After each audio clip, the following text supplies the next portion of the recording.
Perk through the pores with Durham soil and water. Soil is important to sustaining everyday life. We need it to build our homes. Soil can be used to make materials that make our homes like brick and glass. We also need soil to grow trees and restore forests that provide us with clean air. We need soil to feed and raise livestock so that we can have some of our favorite meals.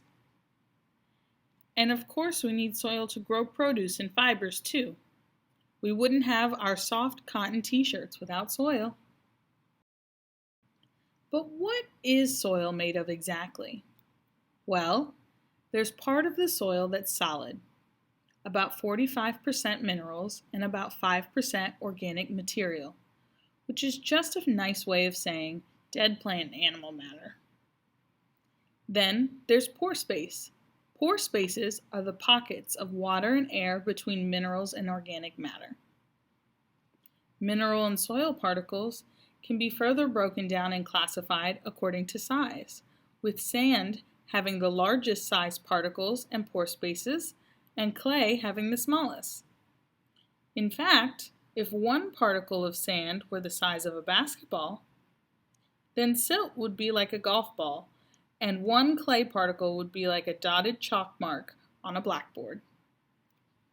All soil particles have the ability to attract and hold water. So what do we think? Will water move more quickly through sand, silt, or clay? Let's find out in our next slide. Here we have all three soil types as labeled on the cups. I begin by pouring water over each soil sample. If you observe the bottom of the tube, you'll notice right away that the water moves through the sand almost immediately. It releases at a constant stream. Give it a few seconds and you'll begin to notice a slow but steady drip coming from our silt sample, making it our next most porous soil. We didn't really see anything happen with the clay right away. In fact, 30 minutes later when I took the video of the cups, only a few drops had released, and most of the water remained flooded at the top. This is similar to real-life events where we see soil erosion and red clay in local creeks and streams. So what did we learn? We learned that water moves more quickly through sandy soils because of the large pore spaces between each particle, and that a predominantly clay-type soil will attract water and absorb it like a sponge. And if the water running across this type of soil is too fast, we see excessive runoff, which can often cause flooding and soil erosion. Therefore, you might see your neighborhood creek as a brownish-red color the day after a heavy rainstorm. We have a lot of clay in North Carolina, and sediment runoff is one of our #1 pollution concerns. The porosity of the soil, or the available pore space of a soil, determines how quickly water will move through the soil.